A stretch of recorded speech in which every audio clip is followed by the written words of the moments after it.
প্রথম বিশ্বযুদ্ধের পরে একটা কান্ট্রি বিশ্বের রুলিং স্টেট হয়েছে, দ্বিতীয় বিশ্বযুদ্ধের পর আরেকটা কান্ট্রি বিশ্বের রুলিং স্টেট হয়েছে। এখন অন্য কোনো রাষ্ট্রকে যদি পৃথিবীর শাসন রাষ্ট্র হিসেবে আত্মপ্রকাশ করতে হয়, তাহলে বিশ্বে আরেকটা বড় যুদ্ধের দরকার আছে। জ্ঞানী মানুষ ইশারা বুঝবেন, তারা এই চেষ্টাই করছে। এভাবে বিশ্বের পরাশক্তিগুলোকে তারা লড়িয়ে দেওয়ার চেষ্টা করছে এবং পিছন থেকে তারা দাবার গুটি চালছে, তারা সামনে আসবে না। এগুলো তারা বুঝবে যাদের দু চোখ আছে, খিদর আলাইহিস সালামের মতো। তারা বুঝবে না লাহুম কুলুবুন লা ইয়াফকাহুনা বিহা ওয়া লাহুম আযানুন লা ইয়াসমাউনা বিহা ওয়া লাহুম আ'য়ুনুন লা ইউবসিরুনা বিহা উলাইকা কাল আনআম বাল হুম আদাল। এই শ্রেণীর মানুষ এগুলো বুঝবে না।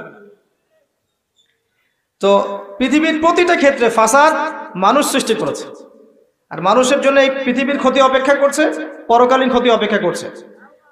মানুষ বুঝতে পারছে না যে এর ফলে কি হতে পারে।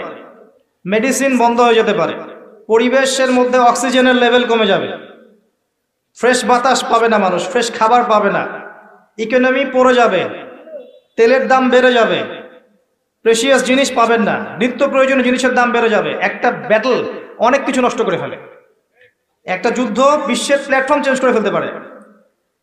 আর যদি সেটা কোনো নিউক্লিয়ার যুদ্ধ হয় তাহলে তো কথাই নাই, যেখানে বোম একটা পড়বে শেষ, ম্যাসাকার।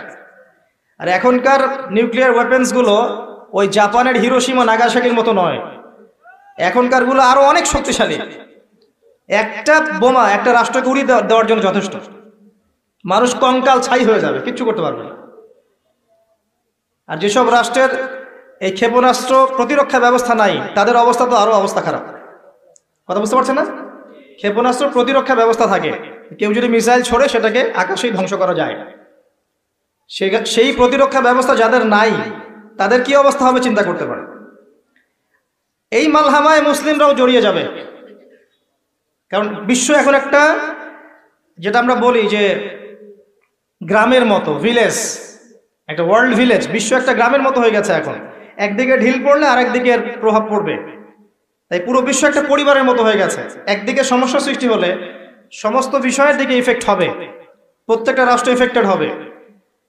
তো কেউই আমরা ক্ষতি থেকে মুক্ত নই, না দুনিয়ার ক্ষতি না পরকালে। আর পরকালের ক্ষতি তো আপনারা আমার চেয়ে ভালো জানেন। মানুষের জন্য অপেক্ষা করছে পরকালের সওয়াল জবাব, কবরের আযাব, মিজান, পুলসিরাত, জান্নাত, জাহান্নাম। ইন্নাল ইনসানা লাফি খুসর। তারপরেও মনে হয় আমাদের চালচলন দেখলে যে ক্ষতি আমাদেরকে স্পর্শ করবে না। আমাদের ব্যাপারটা অনেকটা এমন যে আরে অন্যদিকে কি হয় হোক, আমি তো ভালো আছি। যখন সবকিছু নষ্ট হয়ে যায় তখন নিজেও ভালো থাকা যায় না। থাকা যায়? যখন সবকিছু নষ্ট হয়ে যায় তখন নিজেও আর ভালো থাকা যায় না। তো আমাদের ভাগ্যেও ক্ষতি অপেক্ষা করছে, এটা সময়ের ব্যাপার মাত্র। এখনো যদি আমরা সচেতন না হই, নিজেদের ফিউচারের চিন্তা না করি, নিজেদের আমল, আকীদা, পরিবার, রিজিক এগুলোকে না গুছিয়ে নেই, তাহলে সমস্যা আছে। আমরা কি সমস্যায় পড়তে চাই? আল্লাহ পাক আমাদের সবার আকীদাকে পরিশুদ্ধ করুন, আমিন। বেশি থেকে বেশি নেক আমল করার তৌফিক দান করুন, আমিন। আমাদের পরিবারগুলোকে আল্লাহ পাক জান্নাতি পরিবার রূপে কবুল করে নিন, আমিন। সবাইকে আল্লাহ পাক হালাল রিজিকের ব্যবস্থা করে দিন। দ্বীন ইসলামকে প্রতিষ্ঠা করার তৌফিক আল্লাহ পাক আমাদেরকে দান করুন। এবার আসেন, আল্লাহ চারটা কাজের কথা বলেছেন এই সূরার মধ্যে। ইল্লাল্লাযীনা আমানু ওয়া আমিলুস সলিহাত ওয়া তাওয়াসাউ বিল হক ওয়া তাওয়াসাউ বিস সাবর। এই চারটা কাজ যে মুমিনরা করতে পারবে, মুসলিমরা করতে পারবে, আল্লাহ পাক তাদেরকে ফিতনা থেকে বাঁচিয়ে রাখবেন ইনশাআল্লাহ তাআলা। এক নম্বর কাজ ঈমান। ঈমানের পিলার কয়টা? কয়টা? তিনটা? ছয়টা? কয়টা? ইসলামের পিলার পাঁচটা, ঈমানের পিলার কয়টা? ছয়টা। আল্লাহর প্রতি বিশ্বাস এক নাম্বার, ফেরেশতাগণের প্রতি বিশ্বাস দুই নাম্বার, তিন নাম্বার আসমানি কিতাব সমূহে বিশ্বাস, চার নাম্বার নবী রাসূলগণে বিশ্বাস, পাঁচ নাম্বার পরকালে বিশ্বাস, ওয়াল ইয়াউমিল আখির, পরকালে বিশ্বাস, আর ছয় নাম্বার হচ্ছে তাকদীর বা ভাগ্যের ভালো মন্দের প্রতি বিশ্বাস। এগুলোকে তিনটা কাজ করতে হয়। মনে বিশ্বাস করতে হয়, মুখে স্বীকৃতি প্রদান করতে হয় এবং কাজে বাস্তবায়ন করতে হয়। কেউ যদি খালি বলে, মুখে বলে লা ইলাহা ইল্লাল্লাহ, কাজ নাই, চলবে? তো এই তিনটা হচ্ছে আমাদের ঈমানকে টিকিয়ে রাখার মূল মন্ত্র। মনে বিশ্বাস, মৌখিক স্বীকৃতি এবং কাজে বাস্তবায়ন। আল্লাহ পাক আমাদের সবাইকে এটা করার তৌফিক দান করুন। এই ঈমান আনার পরে আমলে সালেহ করতে হয়। আমলে সালেহ কি জিনিস? সহজ কথায় বলছি, কোরআন এবং সুন্নায়, কোরআন এবং হাদিসে আল্লাহ এবং তার রাসূল সাল্লাল্লাহু আলাইহি ওয়াসাল্লাম যতগুলো কাজ করতে বলেছেন সেগুলো করা হচ্ছে আমলে সালেহ। এবং কোরআন এবং সুন্নায় আল্লাহ এবং তার রাসূল যত বিষয় থেকে নিষেধ করেছেন সেগুলো থেকে দূরে থাকাও হচ্ছে আমলে সালেহ। কথা কি বোঝা যায়? যেমন আল্লাহ পাক সালাত আদায় করতে বলেছেন 5 ওয়াক্ত, আদায় করি তো আমরা, এটা আমলে সালেহ। আল্লাহ পাক যাকাত দিতে বলেছেন, নিসাব পরিমাণ সম্পত্তি হলে যাকাত দেই তো আমরা, এটা আমলে সালেহ। দেখছেন ভয়েস কমে গেছে। যাকাত সবাই দেন? সবাই যাকাত দেয় না। সবাই যদি যাকাত দিত, বাংলাদেশের যাদের যাকাত ফরজ হয়েছে এরা যদি সবাই ঠিকঠাক যাকাত দিত, অথবা যাকাত আদায় করা যেত সবার কাছ থেকে, বাংলাদেশের একটা মানুষ না খেয়ে মারা যেত না। চ্যালেঞ্জ করলাম, একটা মানুষ না, ইনশাআল্লাহ তাআলা, ইনশাআল্লাহ তাআলা। এবং ওই চায়না রাশিয়া যে বড় বড় প্রকল্পগুলো করে, ওর চেয়ে বড় প্রকল্প আমরা করতে পারতাম ইনশাআল্লাহ। আমাদের সম্পদের অভাব হতো না। আমরাই তো যাকাত দেই না, আমরাই তো ট্যাক্স দেই না, কর দেই না, আমরাই তো ফাঁকিবাজি করি, দুর্নীতি করি, আমরাই আমাদের সম্পদ লুটে পুটে খাই। তখন গিয়ে বাইরের বিশ্বের কাছে আমাদেরকে লোন নিয়ে আসতে হয়, ওয়ার্ল্ড ব্যাংকের কাছে, IMF এর কাছে। আবার সেই লোন শোধ করতে হয় চড়া সুদে। ওই সুদ আপনার পকেট থেকে যায়, আমার পকেট থেকেই যায়। দাড়ি টুপি রেখে ভাবছেন যে সুদ খান না, সবাই সুদ খাই। কে বলেছে সুদ খান না? আপনার ওয়ার্ল্ড অ্যাফেয়ার্স বোঝেন না। তাই আমরা যদি সবাই যাকাত দিতে পারতাম, এই চায়না, রাশিয়া, আমেরিকার দাঁড়ানোর ক্ষমতা ছিল না আমাদের সামনে। প্রতিটা সেক্টরে আমরা উন্নতি করতে পারতাম, শুধুমাত্র ইকোনমিক সেক্টরে না, সমরাস্ত্র ক্ষেত্রে, মিলিটারি ক্ষেত্রে, অস্ত্র শস্ত্রের ক্ষেত্রে, প্রযুক্তির ক্ষেত্রে, প্রত্যেকটা সেক্টরে বাংলাদেশ হতো সুপার পাওয়ার ইনশাআল্লাহ তাআলা। এটা সম্ভব ছিল, আমরা করতে দেইনি, বিকজ আমরা আমাদের যাকাত দেইনি। আমরা আমাদের অর্থনীতিকে সমৃদ্ধ করার চেষ্টা করি নাই। একটা জাতির অর্থনীতি একটা বেসিক জিনিস। ইকোনমিক সেক্টর যদি ডেভেলপ না হয়, আপনি যতই তাকবীর মারেন, নারায়ে তাকবীর, আল্লাহু আকবার, কিছু করতে পারবেন না। এটা বাস্তবতা। শুধু আইওয়াস শোডাউন করে লাভ নাই তো, প্র্যাকটিক্যাল হন। আমাদের মাথা পিছু আয় কত, জীবনযাত্রার মান কেমন, অনেক কষ্ট করা হয় এই সেক্টরে। এখন একটা লেভেলে এসেছে, এটা সত্য কথা, যে এখন এই সময় একটা লেভেলে এসেছে যে জীবনযাত্রার মান কিছুটা উন্নত হয়েছে, এটা সত্য কথা, আগের চেয়ে উন্নত হয়েছে। কিন্তু অনেক সেক্টর পড়ে আছে যেখানে আমরা কিছু করতে পারছি না, যেমন প্রযুক্তি খাত, সমরাস্ত্র ক্ষেত্র, অস্ত্রশস্ত্র, মিলিটারি সায়েন্স, অনেক ক্ষেত্র আছে যেখানে আমরা ওদের মতো করতে পারিনি, কারণ আমাদের ইকোনমিক বেসটা দুর্বল। আমাদেরকে ওদের সুদ নিতে হচ্ছে, ওদের কাছ থেকে দান নিতে হচ্ছে, এবং ওরা শুধু এমনি এমনি আমাদেরকে হেল্প করতে চায় না, ওরা ওদের স্বার্থ বজায় রেখেই আমাদেরকে হেল্প করতে চায়। যে উপকার করতে চায়, টাকার ঝুলি নিয়ে, বাস্কেট অফ মানি নিয়ে সামনে আসে, এমনি এমনি আসে না। ওরা ওদের স্বার্থ বুঝে শুনে এটা করতে চায়, চড়া সুদ নিবে তারা, এবং এগুলো সুদ দিতে দিতে আমাদের অবস্থা খারাপ হয়ে যায়। যাকাত দেন প্রিয় ভাইরা, যাকাত দেন। যাকাত আপনার ইকোনমিক সেকশনটাকে সাম্যাবস্থায় নিয়ে আসবে, এবং যাদেরকে আল্লাহ পাক কিছু ক্ষমতা দিয়েছেন, তাদের উচিত, আমি সম্মানের সাথে বলবো, তাদের উচিত যে নিসাব পরিমাণ সম্পদ যাদের হয়েছে, মুসলিমদের অ্যাটলিস্ট, এটা তো অমুসলিমদের সাথে সম্পর্কিত না, মুসলিমদের নিসাব পরিমাণ সম্পদ যাদের হয়েছে, এই যাকাতটাকে সুষ্ঠুভাবে আদায় করার একটা সিস্টেম চালু করেন। দেখবেন ইনশাআল্লাহ তাআলা ইকোনমিক সেকশন অনেক ডেভেলপড হবে ইনশাআল্লাহ। আমরা আমাদের টাকা দিয়ে চলবো। আমাদের দেশে কি ফলে না বলেন তো? এমন কোন জিনিস আছে যেটা আমাদের দেশে ফলে না? কোন মৌলিক চাহিদা, খাদ্য, বস্ত্র, বাসস্থান, চিকিৎসা, শিক্ষা, কোন সেক্টরটাতে আমরা পিছিয়ে আছি বলেন তো? প্রতিটা জিনিস আল্লাহ পাক এই বাংলাদেশকে উজাড় করে দিয়েছেন। ভালো করে চিন্তা, সমুদ্র আছে আপনার, নদী আছে আপনার সবুজ শ্যামল মাঠ দিয়ে ভর্তি, আপনার ধান, গম, পাট, কত কি যে হচ্ছে বাংলাদেশে, অবাক করা বিষয়। এই দেশের মাটিতে অনেক বড় বড় আল্লাহর ওলিরা এসেছিলেন, জানেন? অনেক বড় বড় দোয়া করেছেন তারা দেশের জন্য, এই জায়গার জন্য। জায়গাটা এমনি এমনি তো সুজলা সুফলা হয়নি। আল্লাহর বান্দারা যখন এখানে তাওহীদে থাকবে, সুন্নতে থাকবে, ইসলামে থাকবে, আল্লাহ আসমান জমিনের বরকতের দরজা খুলে দেবেন ইনশাআল্লাহ। এখন পর্যন্ত এখানে বহু বরেণ্য ওলামা কেরাম আছেন, আল্লাহকে সেজদা করা মানুষের অভাব নাই, মানুষ 5 ওয়াক্ত নামাজ পড়ে, মানুষের মধ্যে ইসলামের প্রেম আছে, মহব্বত আছে। রমাজান মাসে তারা আরো বেশি মুসল্লি হয়ে যায়। অনেক দুর্বলতা আছে, কিন্তু আমাদের দেশের মানুষ ইসলামকে ভালোবাসে, ভালোবাসে না? কোরআনকে ভালোবাসে। আল্লাহ পাক রহমতের প্রতিটা দরজা খুলে দিয়েছেন দেশের জন্য। মাটি উর্বর, আপনার সাগর আছে, গ্যাস পাওয়া যাচ্ছে, কয়দিন পর তেল পাওয়া যাবে, আর অনেক কিছুই পাওয়া যাবে। যদি আমরা আমাদের ক্ষেত্রে সৎ হতাম, আমরা আমাদের সম্পদ কাজে লাগাতে পারতাম, যাকাত দিতাম ঠিকঠাক মতো, কেউ দুর্নীতি করতাম না, কোন দেশের কাছে লোন নেওয়ার কোনো প্রয়োজন ছিল না, আমরা আমাদের মতো করে চলতে পারতাম মাথা উঁচু করে। এখন এই ক্ষমতা আল্লাহ পাক যাদেরকে দিয়েছেন, তারা যদি বিষয়গুলোর দিকে চোখ দেন, এটাই সবে কল্যাণকর। এটা সবার দায়িত্ব নয়, যাদেরকে আল্লাহ পাক এই দায়িত্ব দিয়েছেন তাদের জন্য এই বিষয়গুলো। আমরা শুধু সর্বোচ্চ বিষয়গুলোকে বোঝানোর চেষ্টা করতে পারি বা মানুষকে দাওয়াত প্রদান করতে পারি, এতটুকু। আল্লাহ পাক আমাদেরকে বোঝার তৌফিক দান করুন। প্রতিটা ক্ষেত্রে আমরা উন্নতি করতে পারবো যদি আপনি সালাতে আসেন, যাকাতে আসেন, ইসলামে আসেন, কোরআন সুন্নাহে আসেন। কি বলছিলাম? ইমানের 6 পিলারে 3টা কাজ: মনে বিশ্বাস, মৌখিক স্বীকৃতি, কাজে বাস্তবায়ন, তারপরে আমল সালেহ। প্রতিটা কাজ যা আল্লাহ এবং তার রাসূল করতে বলেছেন করলেই আমল সালেহ। যেমন নামাজ, আমল সালেহ; যাকাত, আমল সালেহ; আপনি সামর্থ্য হলে হজ করবেন, আমল সালেহ; উমরা করবেন, আমল সালেহ। রমজান মাস আসছে সামনে, রমজানে 30টা রোজা রাখবেন, তারাবির সালাত পড়বেন, কোরআন খতম দিবেন, সব কি আমল সালেহ। আমরা দোয়া করি আল্লাহ পাক যেন আমাদের সবাইকে রমজানে পৌঁছে দেন এবং বেশি থেকে বেশি রমজানে আমল করিয়ে গুনাহ মাফ করানোর তৌফিক আল্লাহ পাক আমাদেরকে দান করে দেন। প্রতিটা কাজ, পিতামাতার খেদমত করা, আপনার পরিবারের সন্তানকে সুসন্তান রূপে মানুষ করা, এমনকি স্ত্রীর মুখে খাবার তুলে দেয়া, অন্য মুসলিম ভাইয়ের সাথে হাসি মুখে সাক্ষাৎ করা, এমনকি মুসাফা করা, প্রতিটা কাজই কি আমল সালেহ। ছোট থেকে ছোট কাজ আমল সালেহ। মুসলিম ভাইকে দেখেছেন, হাসি মুখে সালাম দিয়েছেন, আমল সালেহ।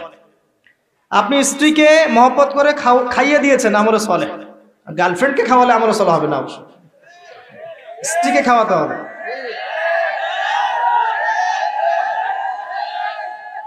কথা কি বুঝতে পারছেন?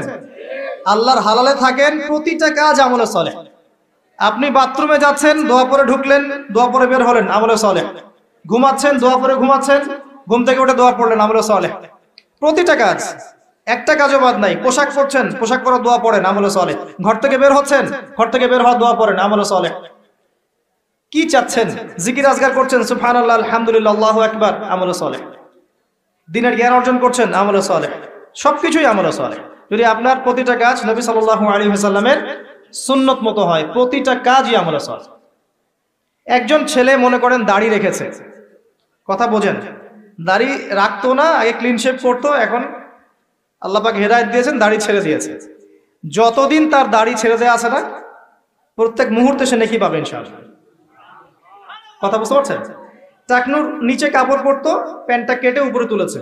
এই যে যতক্ষণ সে কাপড়টা পরে আছে উপরে, আল্লাহকে ভয় করে, কার ভয়ে? আল্লাহর ভয়ে, এই প্রতিটা মুহূর্তের জন্য নেকি হবে ইনশাআল্লাহ। আপনি দ্বীনের জ্ঞান অর্জন করতে গেছেন, আলেম ওলামার কাছে গেছেন, মাদ্রাসায় গেছেন, বক্তব্যে গেছেন, এই যে যতক্ষণ সময় আপনি এখানে আছেন, প্রতিটা মুহূর্তের জন্য আপনি নেকি পাবেন। বিয়ে করেছেন আপনি চরিত্র হেফাজত করার জন্য, এই যে আপনি পরিবার চালানোর জন্য। ইতিমধ্যে একটা আমি অ্যানাউন্সমেন্ট দিয়ে নেই, সেটা হচ্ছে প্যান্ডেলের মধ্য থেকে ইতিমধ্যে অনেকগুলো মোবাইল হারিয়ে গেছে। তো সবাই দয়া করে সতর্ক থাকেন, নিজ নিজ মোবাইল নিজের কাছে রাখেন। এই বেটাও মনে আমল সালেহ নিয়াতি আসছে, তাই কি ভাই? শোনো ভাই, যে কাজগুলো করেছো, যদি আল্লাহকে ভয় করে থাকো, চুপচাপ যেখান থেকে নিয়েছো চুপচাপ রেখে চলে যাও, না হলে তোমার জন্য অপেক্ষা করছে পরকাল একটা শাস্তি। আল্লাহ পাক কিয়ামতের মাঠে ওঠার সাথে সাথে তোমার ডান হাত কবজি পর্যন্ত কেটে দিবেন। খুব সতর্ক। আর এই যে এই কথাটা আল্লাহ পাক আমার মুখ দিয়ে বের করালেন, তোমার কানে কিন্তু পৌঁছেছে, তুমি দাওয়াত পেয়েছো, সতর্ক আমি করেছি। চুরির শাস্তি কবজি পর্যন্ত হাত কেটে ফেলা। আমাদের চুরির শাস্তি গণধোলাই দেয়া হয় না, এটা ঠিক না, এটা ঠিক না, এটা গায়ে আইন হাতে তুলে নেবেন না। শাস্তি হাত কেটে ফেলা, এটা ইসলামিক লস, এখানে বাস্তবায়িত নাই, কিন্তু এটা লস। আল্লাহ পাক এটা করবেন কিন্তু পরকালে, সতর্ক সাবধান থাকবেন। আর সিসকে চোরকে আর কত পিটাবেন? আপনার আমার মাথার উপরে তো অনেক বড় বড় চোর বসে থাকে, তখন কি করবেন? কোটটায় স্যুট পরে মানুষকে লুটছে, যত বেশি বাহ্যিক চাকচিক্য তত বড় প্রতারণা করা হয়, লুটপাট করা হয়। এগুলো তো আপনি কিছু করতে পারবেন না। যে ভাই এই কাজ করেছেন, আল্লাহর ওয়াস্তে এই বিষয়গুলো রেখে চলে যান, গোপনে রেখে চলে যান। ইনশাআল্লাহ আল্লাহ পাক আপনার পাপকে গোপন করে দিবেন, আল্লাহ আপনাকে মাফ করে দিবেন ইনশাআল্লাহ। আল্লাহকে ভয় করে এগুলো রেখে চলে যান। যদি আপনি এই হারাম টাকা আপনি নিজের পেটে ঢুকান, জাহান্নামের আগুন পেটে ঢুকাবেন। আল্লাহ পাক বোঝার তৌফিক দান করুন। আসেন, আমি লম্বা সময় আলোচনা করতে পারবো না, আমি গুটিয়ে নিব। আমরা আমলে সালেহে কথা বলছিলাম। প্রতিটা কাজ যদি আপনি নবী সাল্লাল্লাহু আলাইহি ওয়াসাল্লামের সুন্নাহ মতো করেন, আমলে সালেহ হবে। চরিত্র রক্ষা করার জন্য আপনি বিয়ে শাদী করেছেন, পরিবারকে ভরণ পোষণ করাচ্ছেন, এমনকি স্ত্রীর সাথে যে মিলিত হচ্ছেন, এটাও আপনার নেকি হবে ইনশাআল্লাহ। প্রতিটা কাজ। একই সাথে আরেকটা পয়েন্ট ভুলবেন না, কোরআন এবং সুন্নাতে আল্লাহ পাক যত বিষয়কে নিষেধ করেছেন, এই নিষেধগুলো বর্জন করার নামও কিন্তু আমলে সালেহ। শুধুমাত্র নেকি কাজ করব আর পাপ কাজ ছাড়বো না, এমনটা কিন্তু আমলে সালেহ নয়। যেমন আল্লাহ পাক শিরিক করতে নিষেধ করেছেন, শিরিক না করা আমলে সালেহ। কুফরি করতে নিষেধ করেছেন, কুফরি না করা আমলে সালেহ। আল্লাহ পাক বেদাত করতে নিষেধ করেছেন, বেদাতি আমল না করা কি আমলে সালেহ।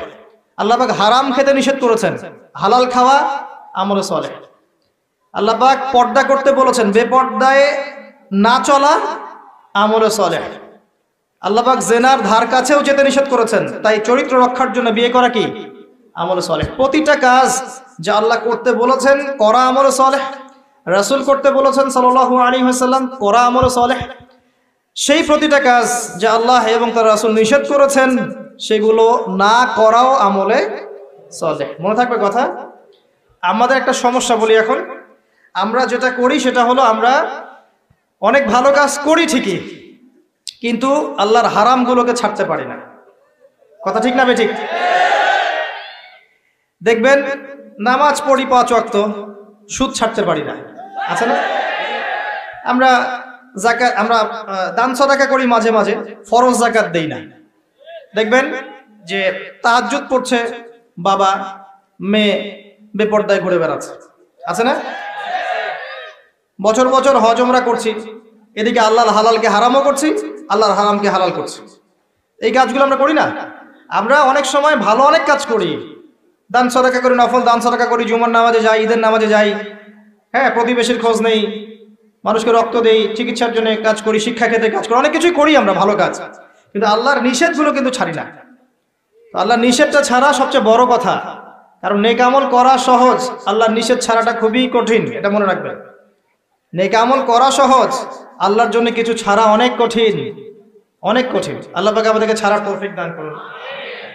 এরপর আল্লাহ পাক বলেছেন ওয়াতাওয়াসাউ বিল হাক্কি ওয়াতাওয়াসাউ বিস সাবর। যারা হকের উপদেশ দেয় পরস্পরকে, একে অপরকে হকের উপদেশ দেয়। হকটা কি জিনিস? হকটা কি? এর সংজ্ঞা কে দিবে? আমি দিব না আপনি দিবেন না আল্লাহ দিবে? কার সংজ্ঞা নেবেন? হকটা কি কে বলবে, কে বুঝাবে? আল্লাহ বুঝাবেন। আল্লাহ বলছেন হকের সংজ্ঞা, সূরা কাহফ। আজকে জুমার রাত না? সূরা কাহফ অবশ্যই পড়বেন। সূরা কাহফের ফজিলত, আপনাকে আল্লাহ পাক মাসিহুদ দাজ্জালের ফিতনা থেকে বাঁচাবে ইনশাআল্লাহ। এই সূরার 29 নম্বর আয়াতে গিয়ে দেখবেন আল্লাহ পাক হকের সংজ্ঞা দিয়েছেন। আল্লাহ পাক বলেছেন ওয়াকুলিল হাক্কু মির রাব্বিকুম। হক সেটাই, ভালো করে শুনেন, হক সেটাই, সত্য মিথ্যার মানদণ্ড সেটাই, ন্যায় অন্যায়ের মানদণ্ড সেটাই, জ্ঞানের মানদণ্ড সেটাই, ঠিক আছে, যেটা তোমার রবের পক্ষ থেকে নাজিল হয়। কি নাজিল হয়েছে? এখন আপনি বলেন কি নাজিল হয়েছে? যখন তাওরাত নাজিল হয়েছিল ওটাই হক ছিল, ইনজিল নাজিল হয়েছে ওটাই হক ছিল, জাবুর নাজিল হয়েছে ওটাই হক ছিল। এখন কি আছে? কোরআন এবং এর ব্যাখ্যা হাদিস। কিয়ামত পর্যন্ত কি অন্য কোনো উৎস আসবে? অন্য কোনো নবী আসবেন? আর কোন রাসূল আসবেন? গোলাম আহমেদ কাদিয়ানী যতই বলুক, সে কি নবী হয়ে যাবে? সুবহানাল্লাহ। মানুষ, কিছু মানুষ এখন তাদেরকেও নবী বলে গ্রহণ করছে, আর এটা কিয়ামতের সাইন। আমি অবাক হচ্ছি না, কারণ নবী সাল্লাল্লাহু আলাইহি ওয়াসাল্লাম বলেছেন কিয়ামতের আগে 30 জন ভণ্ড নবীর আগমন ঘটবে। কতজন? তার মধ্যে 4 জন হচ্ছে মহিলা, তার মধ্যে 4 জন কে মহিলা, বাকিরা পুরুষ। তো এই হলো অবস্থা। নবী সাল্লাল্লাহু আলাইহি ওয়াসাল্লামের ঠিক পরেই আবু বকর রাদিয়াল্লাহু আনহু যুগেও একাধিক ভণ্ড নবীর আগমন ঘটেছিল, এখনো হচ্ছে। এরপরে কিয়ামত পর্যন্ত কোন নবী আসবে? নবীর ওয়ারিশগণ থাকবেন। নবীর ওয়ারিশ কারা? ওলামায়ে কেরাম, তারা নবীর ওয়ারিশ। এবং আমার নাসিহা হচ্ছে আপনি কোরআন এবং সুন্নাহটাকে তাদের সোহবতে গিয়ে পড়েন এবং বোঝেন, এটা সবচেয়ে বেশি ইম্পর্টেন্ট। কারণ কোরআন এবং সুন্নাহ তাদেরকে দেখে শিখলে আপনি ভালো শিখতে পারবেন, এবং এটা হচ্ছে সেই নববী সুন্নাহ। এখানে গিয়ে আপনি দেখতে পারেন, একজন সাধারণ মানুষ হিসেবে আপনি দেখতে পারেন যে অনেকের মাঝখানে হয়তো ইখতিলাফ আছে, ঠিক আছে, মত পার্থক্য আছে। এই মত পার্থক্যে আপনি ঢুকবেন না। তারা যদি মত পার্থক্য করে এটা তাদের উপর ছেড়ে দেন। আপনি সবাইকে সম্মান করবেন, কথা বুঝতে পারছেন? আপনি সব আলেমদেরকে সম্মান করবেন, হকপন্থী ওলামায়ে কেরাম যারা আছেন সবাইকে আপনি সম্মান করবেন, সবার সাথে আপনি সখ্যতা বজায় রাখবেন। তারা আপোষে কার সাথে কি করছে এটা আপনার দেখার দরকার নেই, কথা বুঝতে পারছেন? উদারভাবে যদি চিন্তা করেন তখন আপনি বুঝবেন যে আমরা সবাই এক এবং আমরা সবাই মুসলিম উম্মার অংশ, কেউ কারো শত্রু নই, আমরা সবাই একে অপরের ভাই। যদি কেউ আপনাকে ভাই মনে না করে, আপনি তাকে ভাই মনে করেন, ইনশাআল্লাহ ঐক্য হয়ে যাবে। আল্লাহ পাক তৌফিক দান করুন বোঝার। আরেকটা মূলনীতি আছে যা আমি চেষ্টা করি মেনে চলার, যে প্রত্যেকের মাঝে আপনি কিছু ভালো জিনিস পাবেন। যে আপনাকে দুই একটা বাজে কথা বলছে বা ভুল বুঝছে বা আপনার সমালোচনা করছে, তার মধ্যেও দেখবেন আপনি দুই একটা ভালো জিনিস আছে না, ওইটা আপনি নিয়ে নেন, ওই ভালোটুকু আপনি নেন। সে আপনাকে বকা দিয়েছে, গালি দিয়েছে বা তোহমত দিয়েছে বলে তার ভালোটা নিবেন না, এমনটা করেন না। তার ভালোটুকু আপনি নিয়ে নেন উদার মনে। আর প্রত্যেকের মধ্যে আপনি দেখবেন কিছু বিতর্কিত বিষয় আছে, খারাপ, যেটা খারাপ, এই খারাপগুলো আপনি নিবেন না, আপনি এড়িয়ে যাবেন। তখন দেখবেন আপনি সবার মাঝে একটা হৃদ্যতার বন্ধন তৈরি করতে পারবেন, অন্যথায় সম্ভব না। আর আমরা যতই ক্ষমতার দাপট দেখাই না কেন, আমরা যদি ইউনাইটেড না থাকি আমাদের কোনো মূল্য নাই বিশ্বের দরবারে। শোনেন ভাই, আল কোরআনুল কারীমকে অবমাননা করা, একজন অমুসলিম, একজন নাস্তিক বা একজন মুরতাদ কোরআনকে অবমাননা করেছে, এর চেয়ে বড় অবমাননা আমার দৃষ্টিতে এটাই যে কোরআনের একটা সরাসরি বিধানকে আমরা লঙ্ঘন করছি। আপনাকে দেখাচ্ছি আমি, আল্লাহ পাক বলেছেন ওয়া'তাসিমু বিহাবলিল্লাহি জামিআ, এটা প্রথম হুকুম। তোমরা আল্লাহর রজ্জুটা শক্ত করে ধরো, ওয়া'তাসিমু শক্ত করে ধরো, জামিআন ঐক্যবদ্ধভাবে, এভাবে হাতের আঙ্গুলগুলোর মধ্যে কোনো ফাঁক নাই, সেভাবে। সূরা সফ পড়ে দেখবেন, কান্নাহুম বুনিয়ানুম মারসুস, এইভাবে আল্লাহ পাক ধরতে বলেছেন, এভাবে। এটা প্রথম হুকুম। তারপরেই আবার বলেছেন ওয়ালা তাফাররাকু, এরকম হয়ে যেও না। দুটো কথা, ধরো আর বিভক্ত হয়েও না। আমরা ধরিও নাই, বিভক্ত হয়েছে। এখন আপনি বলেন যে কোরআনুল কারীমকে একজন নাস্তিক, একজন মুরতাদকে অবমাননা করেছে, ও তো জানেই না যে কোরআন কি জিনিস। এটা বড় বিষয় না আমি জেনে বুঝে এই যে আয়াতগুলো মানছি না, এটা বড় বিষয়। কার দিকে চোখ তুলবেন আপনি? কার দিকে আঙ্গুল তুলবেন? নিজের দিকে আঙ্গুল তোলেন আগে নিজেদের আখের গোছান। আমি আল্লামা তাকি উসমানী হাফিজাহুল্লাহ একটা বই থেকে একটা আয়াত স্মরণ করাই। একটা আয়াতকে নিয়ে তিনি একটা বই লিখে ফেলেছেন যে ইয়া আইয়ুহাল্লাযীনা আমানু আলাইকুম আনফুসাকুম লা ইয়াদুররুকুম মান দাল্লা ইন ইহতাদাইতুম ইলাল্লাহি মারজিউকুম জামিআন ফায়ুনাব্বিউকুম বিমা কুনতুম তা'মালুন। হে মুমিনগণ, তোমরা আগে নিজেরা নিজেদের নফসকে ঠিক করো, নিজের ঘর নিজে ঠিক করো, নিজের ঘর নিজে ঠিক করো, নিজের নফস নিজে ঠিক করো। আগে নিজের দিকে আঙ্গুল তোলেন। আমাদের দুর্বলতা কোথায়? আমাদের তাওহীদের সমস্যা আছে, সুন্নতে অনেক সময় সমস্যা আছে, রিজিকের সমস্যা আছে, ঐক্য নাই, মিল মহব্বত নাই, ইউনাইটেড প্ল্যাটফর্ম নাই। অন্যের দিকে আঙ্গুল তুলতে যাবেন কি জন্য? আগে নিজে ঠিক করেন। আলাইকুম আনফুসাকুম, এখানে আমরা কোরআনের সরাসরি বিরোধিতা করেছি, লঙ্ঘন করেছি। এটা কোরআনের আরো বড় অবমাননা আমার দৃষ্টিতে।